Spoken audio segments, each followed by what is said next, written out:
ساهرا بالليل علم وبأوقات سحور. اطلب العلم أخي فهو درب به نور، به ترقى به تحيا عالما حرا فخور. اطلب العلم أخي فهو درب به نور، به ترقى به تحيا عالما حرا فخور.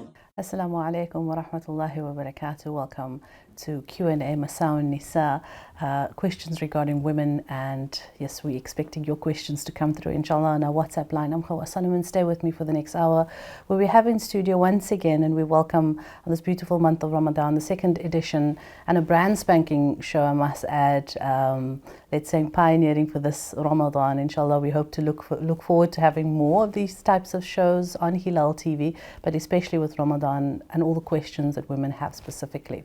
So we have in studio Sheikha Ruqayya Samsuddin from Basira Institute, has been a certified Islamic scholar and well known here in the Cape Peninsula, and also still sits with traditional contemporary Islamic scholars from Hadramaut in Yemen, and she also holds one of the ijaza and sanad, one of the modes of recitation of the Holy Quran, mashallah, and we did a beautiful hifz show with her as well. But let's welcome Sheikha. Assalamu alaikum, and welcome once again. Wa alaikum salam wa rahmatullahi wa barakatuh, Sister Hawa, and once again welcome to all those who are listening to this show and watching this show, and we ask Allah subhanahu wa ta'ala to place great nafa' benefit in it for all. Ameen, ameen. I wish I could give a longer introduction, but there's so many questions we have to get into. I'm glad for that, alhamdulillah. Not to focus on yourself, but alhamdulillah, we have a well-experienced Islamic scholar in studio with us, so we're very pleased to have, the correct guidance as well. So Sheikha, where we left yesterday was with regards to the haid and irregular cycles and fasting. And I said, let's recap inshallah because your direction with that answer was first establish what are your clean days and what is your haid. What is your haid? So let's continue with that. So I do remember the last question that was asked was how do they fast with the irregular menstrual cycle? And I said the question is less a fasting question and more a hayd and istihada question. That is a menstruation, distinguishing between that and istihada, which is chronic bleeding. So in the Shafi'i madhab, we know that the minimum period of hayd is a day and a night, or 24 hours. The average period of hayd is 6 to 7 days, and the maximum is 15 days. So we of course have to have with that a minimum clean period of 15 days as well. Whereas in the Hanafi madhab, I'm not sure what, with regard to the questioner, we know that the minimum period of hayd is 3 days and the maximum is 10 days. So I would advise this particular sister, if her hayd is falling within the parameters that are stipulated, then of course it's not an issue.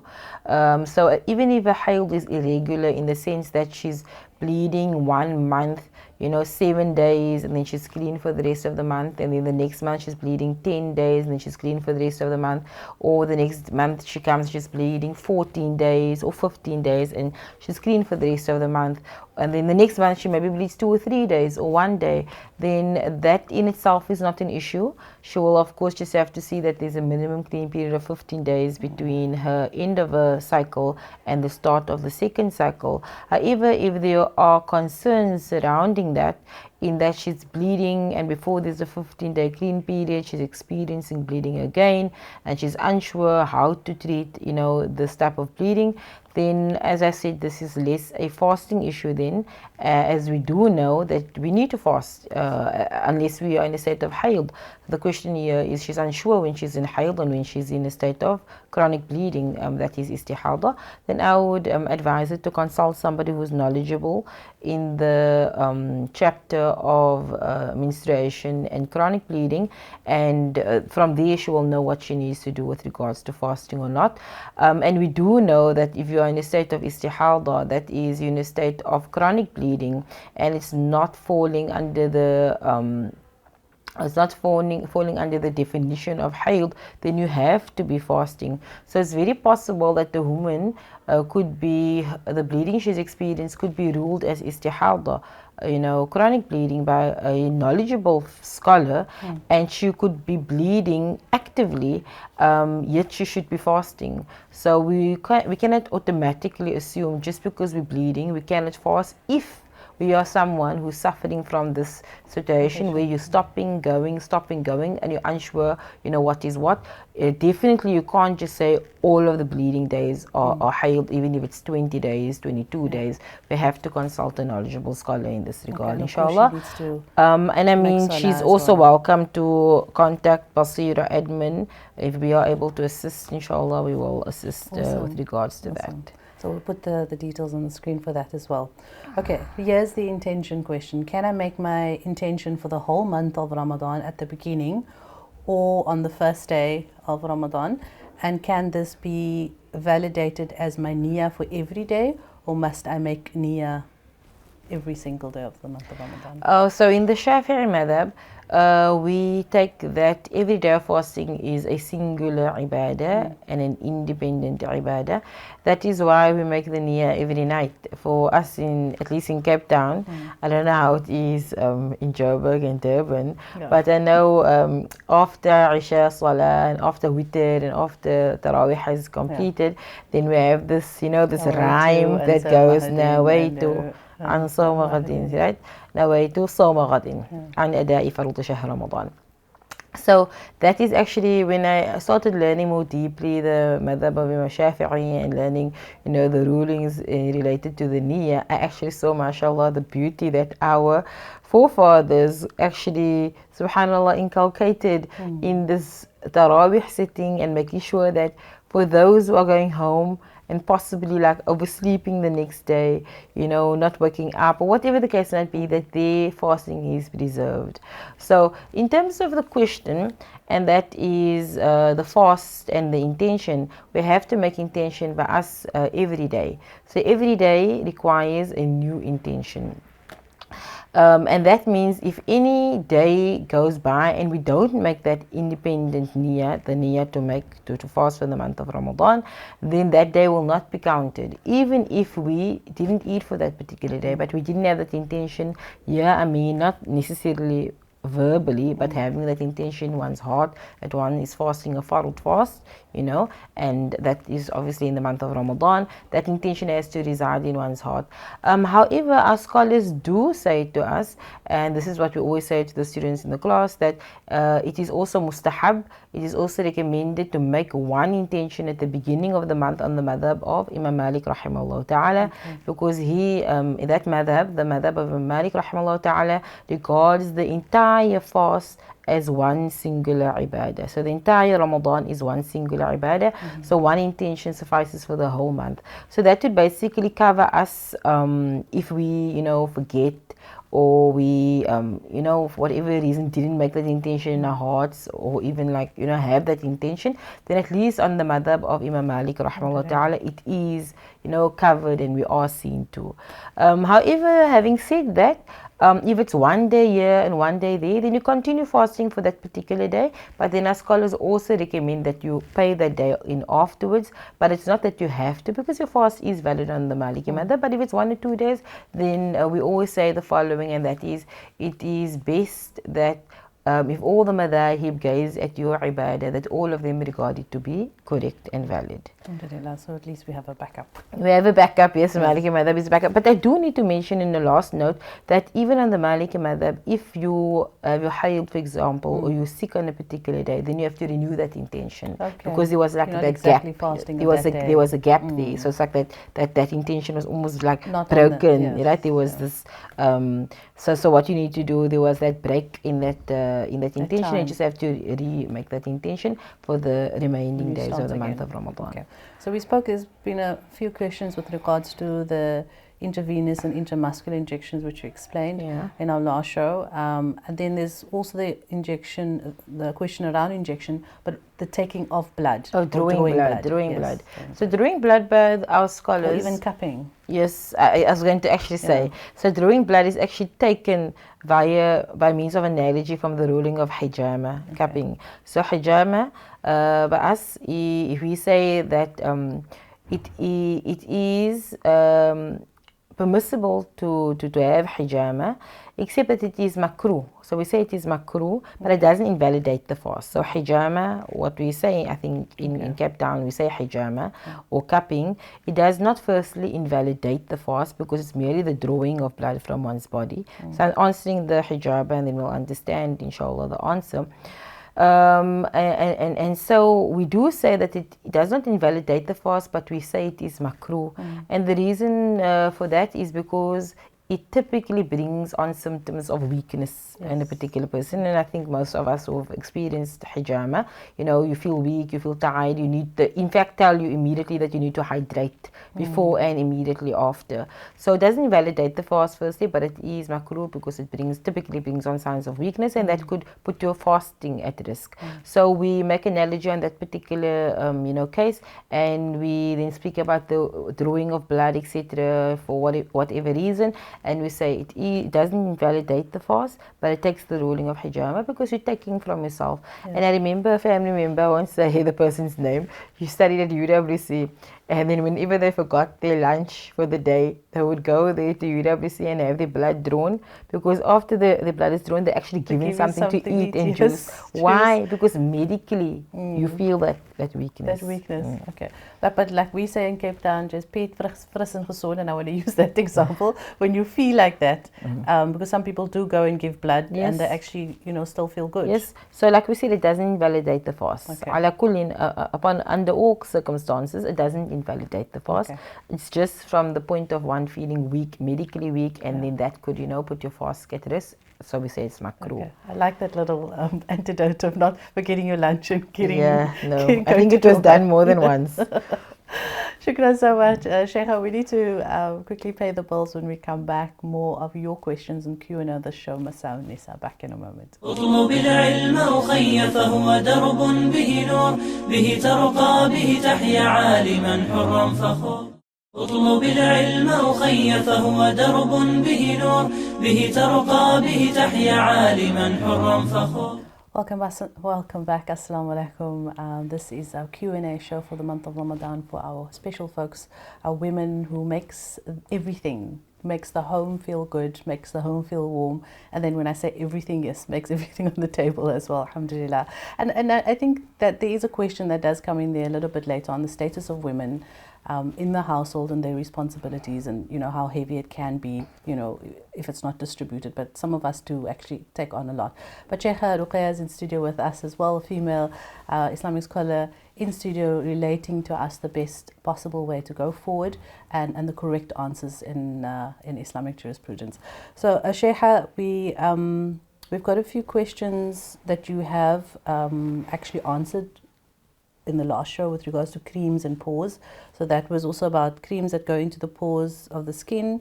It doesn't invalidate the fast. I think the person who's asking that question probably has a bit of knowledge of fiqh, because they're concerned about the fact that that is a physical substance that's being absorbed and it's going into an opening of the body, and is going into the body cavity. So the fuqaha has spoken about it, or scholars have spoken about it, and they say anything that goes into the body via the masam, which is the pores of the body, that's merely absorbed into the body. It's not going via an opening like your mouth or your nose, so that does not invalidate the fast. So we'll move on to the next one.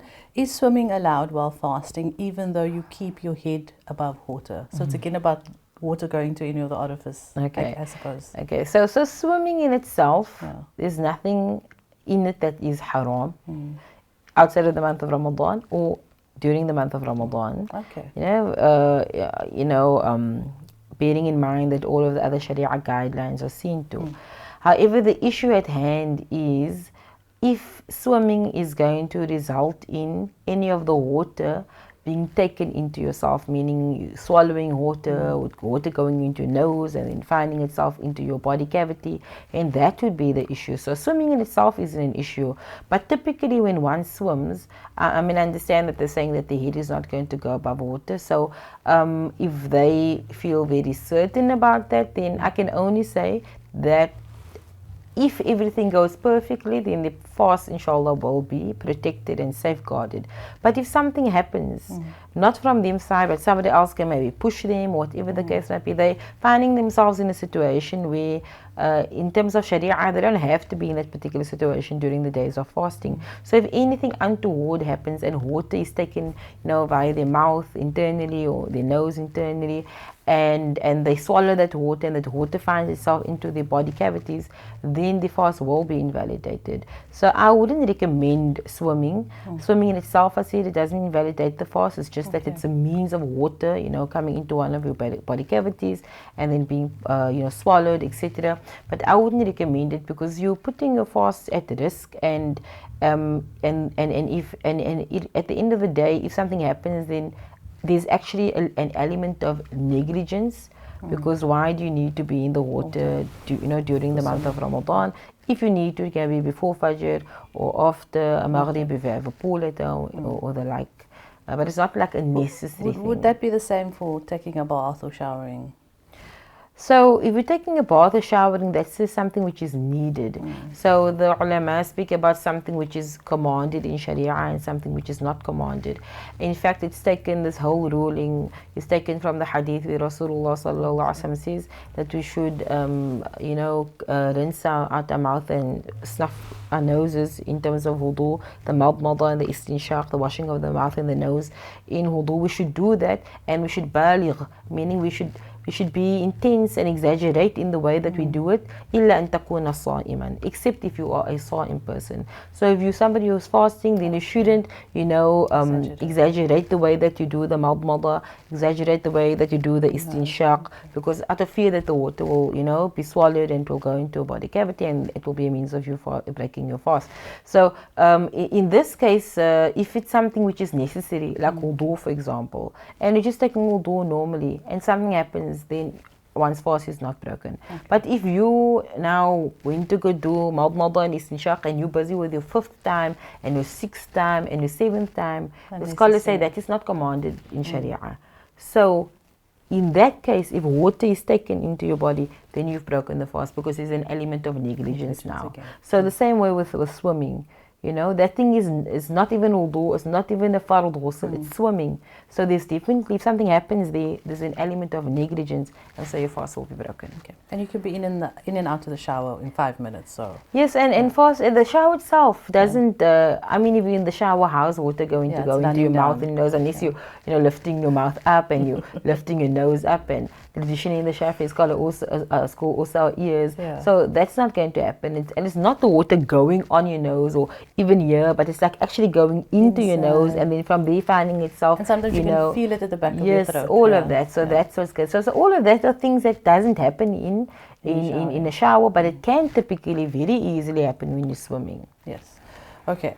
Going to the gynae, going to the gynae and having an internal exam, does this invalidate your fast? So the internal, meaning the vaginal ultrasound, so the front and the back, as in the Shafi'i madhab, is regarded as an opening, a manfadh maftuh, an opening. So any instruments that is inserted and then finding itself, into your body cavity, into that space, that would be a means of one invalidating your fast in the Shafi'i madhab. I do recall though that Mawlana Taha rahimahullah ta'ala, typically before the month of Ramadan, he would call the scholars and he'd advise with regards to some common questions that would be asked during the month of Ramadan. And I remember one of the things that he said to us as scholars in that particular sitting was that although it's in the Shafi'i madhab that it would break your fast, we're going to give them the ruling on on other madhahib that says that it doesn't invalidate the fast, and we can tell the community that it doesn't invalidate the fast. So I'm just also giving over that amana that Mawlana Taha rahimahullah ta'ala gave us many years ago. Not too many, I think it was about maybe 4 years ago. Allah alam. It's dearly missed in this community. Allah grant him and his family. Amen, amen. When making a, okay, so a viewer wants to know, does missing your salah invalidate the fast? So, in terms of what invalidates the fast, we know it is eating, drinking, and of course, having intimacy, and then anything entering the body through one of the body openings and finding yourself into the body cavity. So fasting doesn't fall, salah itself doesn't, or you're not making salah rather, doesn't invalidate the fast.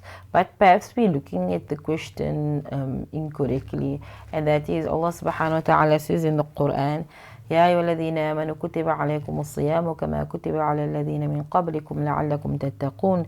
That you believe that fasting has been prescribed upon you لعلكم تتقون, in order for you to actually attain taqwa. And taqwa, by the scholars in fiqh, we say it is doing that which Allah subhanahu wa ta'ala has enjoined upon us and staying away from that which is prohibited for us from doing. So fasting, and that is keeping away from food and drink, and then the very objective of fasting, and that is obtaining taqwa, doing what Allah subhanahu wa ta'ala has told us to do, and not making salah, that's kind of contradicting each other at that particular point. And we must also be very careful of falling into the hadith where Rasulullah sallallahu alaihi wasallam says, how many people are fasting but they have nothing to show for their fast except thirst and hunger. And I remember specifically now, growing up, our parents used to say, if you're not making salah, then your fast, what is your fast for? Yes. So maybe it comes to So also there's certain things that, you see, there's two issues at hand. Your fast may be valid. What does it mean when you say it's valid? It's valid in the sense that you don't have to pay in that day. Yeah. That your slate is wiped clean by Allah subhanahu wa ta'ala. That is in terms of your debt to Allah. But with fast, we want the thawab of fasting, the reward of fasting. And actions like that actually wipes away the thawab of fasting, the reward of fasting. Like somebody who makes salah, your debt may be wiped clean, but what level of reward is it in terms of your sincerity, in terms of all of that? So there's two issues at hand. Your slate will maybe wipe clean for the month of Ramadan, but what level of thawab have you received because of you actually disobeying Allah subhanahu wa ta'ala during the day of fasting? And of course, like I said, we have to re-look at the objective of fasting, and that is the case with all ibadah. And I mean, forgive me, maybe just to can I maybe just give 60 seconds to say that we have to remember that the ulama say that all of deen is of can be compartmentalized into three. They say firstly al-aqidah, and that is the root of the tree. Yes. And then we have fiqh, and that is the branches of the tree. That's all salah, right? But salah, and they say in this case fasting. But what is the point of the branches? How does it give us its full benefit? By giving us the fruits of the tree, the apples or the oranges or the cherries. Exactly. So that fruits of fasting is the taqwa. So now we must ask ourselves, if I'm fasting and I'm okay with skipping a salah or two, then have I really attained the fruits of fasting, or do I need to up my game? It's like going to lectures and studying every day, but when it comes to exam, you have somebody else write your exam and you didn't study, so you're kind of cheating. And at the end of the day, you get a certificate. But what benefit, what faida is there in that certificate if you didn't reap the knowledge from all the years of going to actually writing that exam? And there's 3 levels of fasting, but I will look at that maybe later on. I think we want to go on with the questions. Yes, so we need to take a break quickly. Okay. When we come back, inshallah, questions on making up your qada compulsory fast, and more of your questions. We do urge you to continue sending them, inshallah. We will compile them and put them together in our next show. So please WhatsApp us your questions with regards to women and relating to fasting during this holy month of Ramadan. Please stay with us. We'll be back just after this. اطلب العلم أخي فهو درب به نور به ترقى به تحيا عالما حرا فخور. اطلب العلم أخي فهو درب به نور به ترقى به تحيا عالما حرا فخور. Assalamu alaikum wa rahmatullahi wa barakatuh. Welcome back. Q&A for women during this holy month of Ramadan.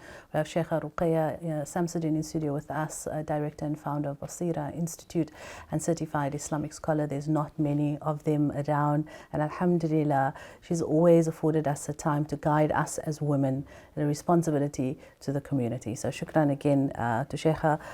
Let's move straight into our questions that we get from our viewers. Sheikha, this one with regards to making qada compulsory fast outside of the month of Ramadan. Must the niyyah also be made the night before? And I'm going to join this with another question we received with regards to verbally saying the niyyah. Earlier on you mentioned about reciting the niyyah when we after Tarawih here in Cape Town, a beautiful tradition. But then I've heard in there that you said, you've got to have it in your heart. So what does that mean? Do you always need to say it verbally? And then this one with regards to your niyyah outside of Ramadan.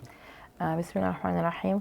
So the first part of the question is asking, do you need to have the niyyah the night before, even if it is outside the month of Ramadan? Like we did in Ramadan, we used to practice it. So now outside Ramadan, is that also needed? So the condition for the intention having to be made before Fajr is a condition that is applicable to all Fard fastings. So it will be typically for the month of Ramadan and also the Qada, the paying in for the month of Ramadan. So for both of these type of fastings, we need to have made the niyyah before Fajr's waqt actually comes in. We speak about the night before, but actually what we mean is any time from sunset up until before Fajr time. So not at sunset and not when the adhan is going off in the morning. That time you're supposed to already be fasting. So any time after Maghrib, between Maghrib and between Fajr, that's the entire area and entire time that we have at our disposal to make that niyyah. And yes, in answer to the question, it is a condition that we need to make that intention during that time on a daily basis. By us in the Shafi'i madhab, we really mentioned the Maliki madhab previously. So the hadith of Rasulullah sallallahu alaihi wasallam says, "Man lam yubayit niyyah fala sawma lah, or fala siyama lah." That the one who hasn't actually made the tabyit of his niyyah, meaning he hasn't had that niyyah made between sunset and Fajr, فَلَا صِيَامَ لَهُ, then there is no fasting for him. It means that even if you didn't make that intention and you just don't eat for the entire day, that doesn't count as fasting because you didn't have that particular intention, on hand.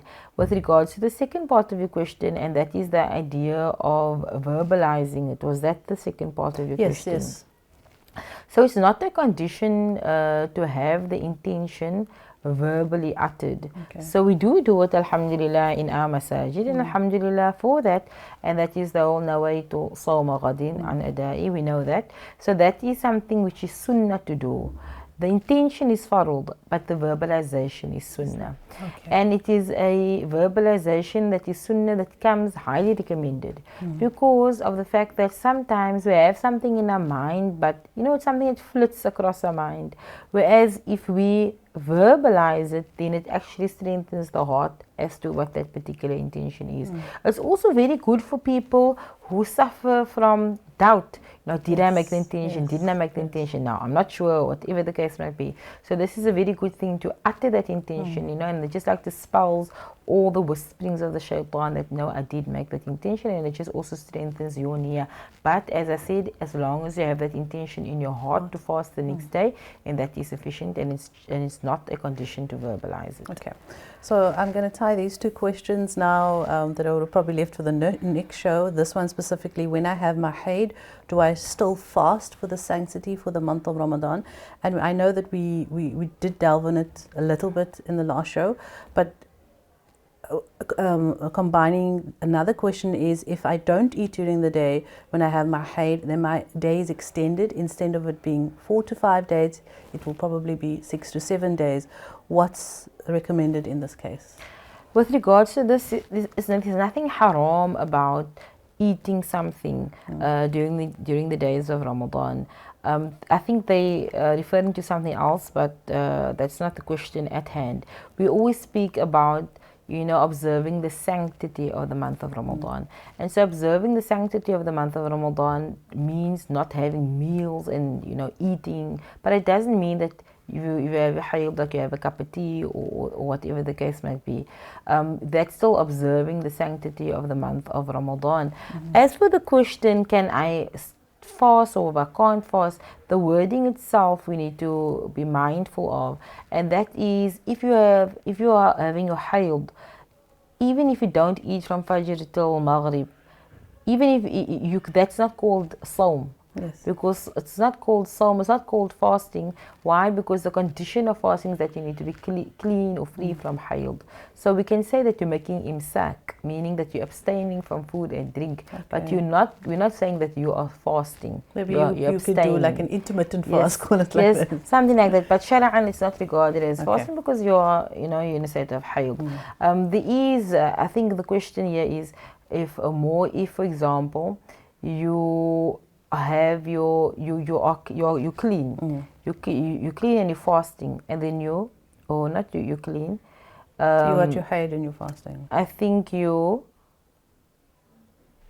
were clean. And then you maybe got your hayd, or the other way around. While you were fasting. You had your hayd. No, you had your hayd. Now this is I think this is where they may be confused. You had your hayd, so you maybe had a bite or two to eat, and then you suddenly became clean here around about Asr time. Here around about Asr time. Yes. So now you clean.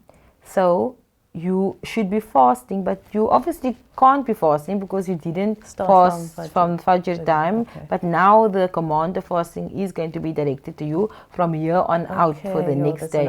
So in this particular instance, the scholar speaks about the fact that it is mustahab. It is recommended for you to abstain from eating. Even though you're not fasting, it is recommended for you to abstain from eating since you are now clean and you ghusl yourself. Obviously that day doesn't count, but it is recommended for you now to abstain from eating since you are actually clean now. Wow. So I didn't think of that. I think that's where the question is coming from. I never thought of that, and that is definitely a possibility.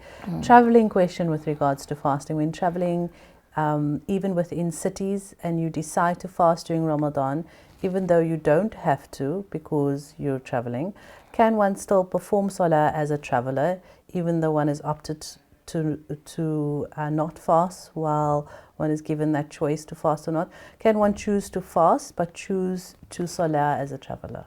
I think there's two rukhsas that they're speaking about. There's two dispensations. The dispensation of fasting or not fasting, and the dispensation that is allowed to us in terms of, making salah, joining salah and shortening salah. So there's no harm in taking the one and leaving the other. Being mindful of the fact that in terms of a traveler, especially if you're leaving from a particular area, for that dispensation to be applicable to you, you need to have been a traveler. When the waqt of Fajr came in already, you needed to have been a traveler. So just to be mindful of that, and khair, that's about it. Inshallah. So you can choose between the two. Yes, this is what I wanted to mention. And so by us, in terms of traveling, what we say is that if one can fast and it's not going to be difficult upon you to fast, and you're traveling, then it's better for you to fast. But if you're traveling and fasting is going to hamper or hinder your travel and is going to make things difficult for you, then it's better for you to actually to break your fast and to take the dispensation. So yes, it is a dispensation, and there isn't a clear-cut ruling of what is better to fast or shouldn't I fast. We say depending on the circumstance. If it's easy for you to fast, then Bismillah, it's better for you. We say it's afdal. And if it's difficult upon you to fast, then we say it's afdal. It's actually better for you now to take the dispensation and break your fast. And of course, because of the sanctity of the holy month of Ramadan. Yes, and but we're only saying what is better, but the dispensation remains irrespective. Okay, so I think this migraine question is similar to the one we asked last time about the headache. What is the migraine question? Being able to look after your children. So having a migraine for the last 2 days, does that fall into the category of an illness where one can break one's fast? We spoke about that, yes, previous session, and we spoke about the fact that an illness that one may, break one's fast for is something where you're fearing for yourself, your own life, or it's going to result in تأخر الشفاء, يعني recovery taking longer, or زيادة المرض, and that is prolonging of the illness. And in this particular case, you know your own body, and you can also consult a medical, practitioner in this regard. So this viewer says someone passes away because of ill health during the month of Ramadan. Must fidya be paid for this person? So if you recall in the previous session that we had, we spoke about two types of illnesses. Yeah. We spoke about the person that, is ill and they, let's say, a very bad virus and they have to take medication, so it's going to be for about 6-7 days, right? But they know, inshallah, after the month of Ramadan they will be able to pay those days in. So this particular person, the Sharia looks at him and says you need to make qada, meaning you need to pay those days in. And the other person who has no hope of recovery, the Sharia looks at him and says you need to pay fidya. So those are two different cases. So knowing that, can we look at that question again and hear what the question is asking?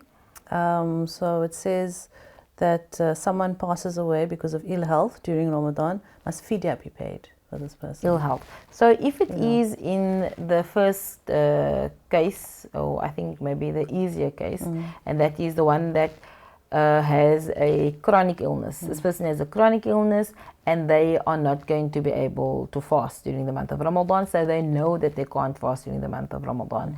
So they have, let's say, diabetes. So this particular person passes away in Ramadan or after Ramadan, it doesn't really matter, and they didn't pay the fidya. So here we say immediately the Sharia is gazing at them and saying, you need to pay fidya. So if they pass away without having paid the fidya, then yes, one will. The family may pay and should pay actually that fidya on behalf of that person, because it is a debt owing to Allah subhanahu wa ta'ala. The hadith says, وَدَيْنُ اللَّهِ أَحَقُّ أَن يُقْضَى, that the debt of Allah subhanahu wa ta'ala is most deserving to be, paid and settled. So that is with regards to the person with a chronic illness. With regards to this other particular person, the question is very general. So would you like me to answer it in a general way or in a very detailed way? Well, Sheikha, we need to pay the bills quickly, Okay. and I know that might be a lengthy answer. So when we come back, we'll ask Sheikha that question once again and come back with more of your questions on this Q&A session of Masā'il Nisā. Back in a moment. اطلب العلم أخي فهو درب به نور به ترقى به تحيا عالما حرا فخور. اطلب العلم أخي فهو درب به نور به ترقى به تحيا عالما حرا فخور. Welcome back. Assalamu alaikum. A very good day to you. This is our last few minutes of the show as we wrap up. But yes, we still have 2 more shows with your questions and answers during the holy month of Ramadan. So please do keep them coming, because some of them can be similar to what we've, asked Sheikha Ruqayya in the previous show. So hopefully we can combine them and then she can elaborate a little bit more with your specific needs in mind.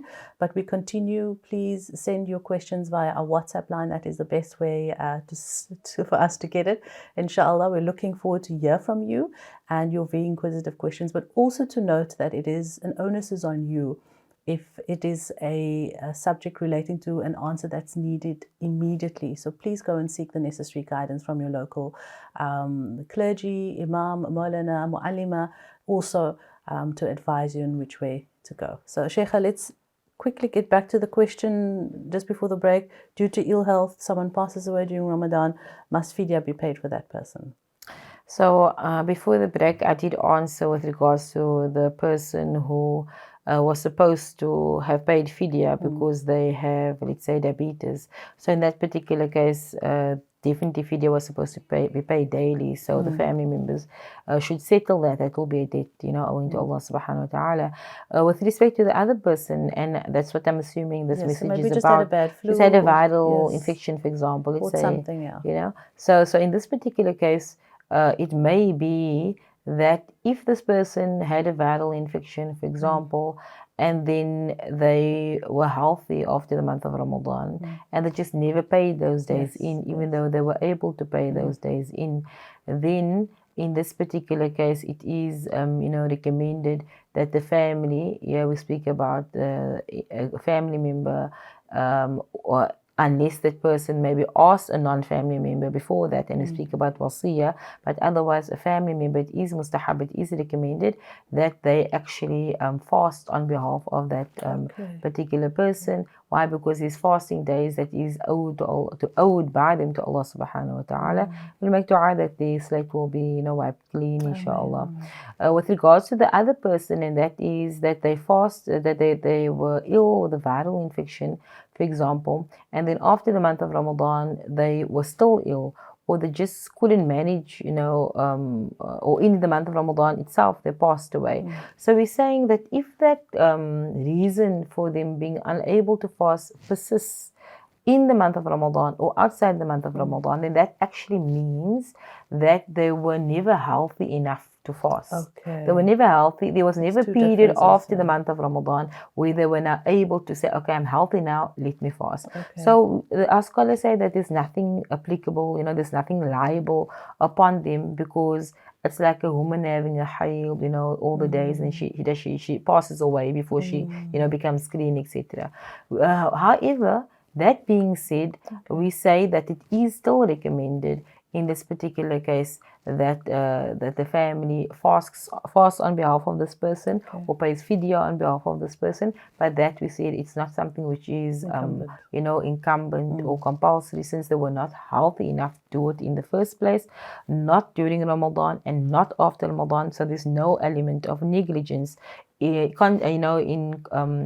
as opposed to the other situation that I just mentioned now, and that is they were ill and then they were better and they were able to fast, but then they didn't. So in this case, it is, advisable that the families fast, on behalf of this particular person. So shukran so much for breaking that down and elaborating. I don't know if breaking it down helps. No, it actually does help, because it's not something I would have think of, chronic illnesses, and then someone just were badly ill, and whether they were sick or well enough afterwards. So it does actually make a difference. So then this answers the question, no, fidya does not need to be paid for that person. But like you say, recommended, possibly if the family can fast in or pay fidya. If one passes away, these two questions are very similar. If one passes away and no parent still has missed days to pay in, what can the child do? And then a similar question, can one put in one's will that your children are to fast for your missed days of the parent?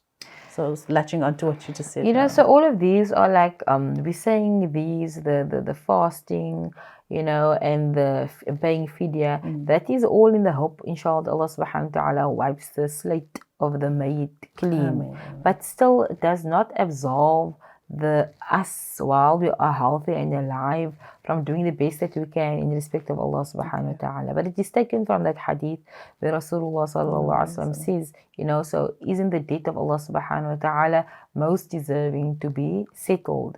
So we hope that Allah subhanahu wa ta'ala will accept that on behalf of the mayyit. But in respect of the daughter, and on speaking about the parents having days, etc., then the same rulings applied that we just explained earlier on. If it is that they were ill and they never paid fidya, then you need to pay fidya on behalf of them. Or it was that they missed days and they just never fasted those days, even though they were healthy enough to do that, then it is advisable that you do fast those days. In respect of putting it in your will, etc., we speak about in the books of fiqh as making wasiyah. So you actually put it in writing, or you advise them verbally that you'd like them to do, pay in these 3 days, or for example, fidya, or whatever the case might be. So yes, that is something that you can, inform your heirs of, it's something you can inform your family of. But at the end of the day, the onus is really upon us while we are alive to see to that. Sheikha, what is the framework to pay back missed fasts due to haid that must be paid in the previous Ramadan, or must be paid in before the next Ramadan?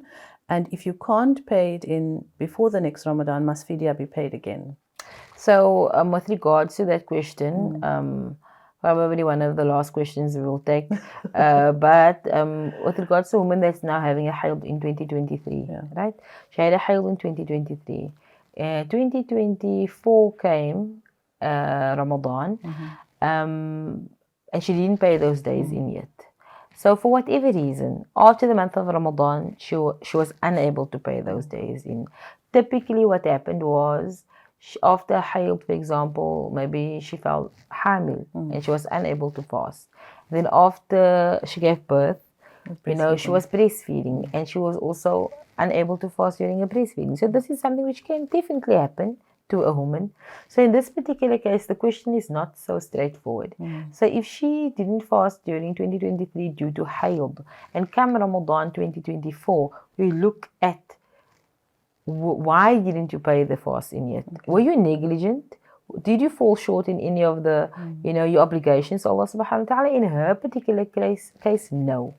So in 2025, when she's done breastfeeding, etc., and she's now, healthy, all she needs to do is pay in those 7 days of fasting. That's all she needs to do, nothing more. In contrast to another lady who didn't fast in 2023, and come 2024 Ramadan, it's approaching, and she still didn't fast those days in those 7 days from 2023, and she's negligent in the fact that the Ramadan came again and she never fasted. In this particular case, she will also have to pay in the 7 days, but we also, there's a level of, one could say, penalty for her negligence in respect of the Sharia. So our scholars say that she needs to pay fidya also for every day that she didn't fast. And the negligence is like one could say a negligence penalty, and Allahu A'lam. So I'm going to squeeze in one more question before we wrap up. Sheikha, we're traveling to Australia for 2 weeks and we'll be there for the rest of Ramadan. Are we regarded as residents during this travel period or still travelers? So as the Shafi'i madhab, once you become a resident in a particular country, then the rulings of a traveler no longer applies to you. So by us, it has to be less than 4 days, excluding the day of entry and the day of exit. So if you are in a country or in a city for the measure of 4 days, then you are no longer regarded as a traveler. Whereas... so you arrive on the day and you know for sure you're not going to be there for less than 4 days. So then from that day already... Yes, you're no longer regarded. Because you're resident now, you're going to be there for how many days? 10 days, 20 days. So what if you're moving still in that country? So now we need to look at... are you regarded as a traveler? So the distance between one city and the next, it has to be the distance of what we regard as a traveler in the Shafi'i madhab. And if it's in Australia or I think even in South Africa, you can move from Cape Town to Joburg. Stay in Cape Town, 3 days, you move to Joburg, you stay there 3 days, you move to Durban, 2 days, you move to George, whatever the case might be. So as long as that's happening, then yes, you are perpetually, in that case, you're still regarded as a traveler. And the necessary fasting and all of that applies to you, inshallah. Okay, inshallah. But be mindful that you need to be a traveler at the time but khair, it's fine. It's fine. Okay, shukran. We did have a minute left, but inshallah, when we come back, we've got quite a few questions still to deal with, and this one specifically asked about the Hanafi madhab with regards to niyyah. So inshallah we'll come back with that. What is istihada and what are the duties, rulings with regards to ashma pump while fasting. So inshallah we'll cover those questions and more that we get from our viewers. Jazakallah khair for your time once again, Sheikha, and all the best till we chat again. Wassalamu alaikum. Jazakallah khair. As Allah subhanahu wa ta'ala to place barakah in our sitting and for it to be a benefit to all, inshallah. Very excited, mashallah. Shukran so much. And we really, really appreciate Sheikha Ruqayya Samsuddin from Basira Institute. But as I said, if there are immediate questions, Sheikha has actually given us the permission to use the contact details, Basira Institute. You can Google it, and we'll leave it on the screen for you as well to contact them for immediate, alhamdulillah, help if needed. I have to say, you can contact us well, but it may not be immediate. Okay, wow. But shukran for adding that. So there we have it. You can still contact, maybe it's a question you don't want to send through, but you can contact Basira Institute for assistance if you need that. So shukran to all our viewers for this edition of our Q&A for women, Masā'il Nisā, and we appreciate you opening up and sending us for your questions might help the next person, inshallah. But for now, till the next time, wassalamu alaikum and goodbye. ساهر بالليل علم وبأوقات سحور. اطلب العلم أخي فهو درب به نور، به ترقى به تحيا عالما حرا فخور. اطلب العلم أخي فهو درب به نور، به ترقى به تحيا عالما حرا فخور.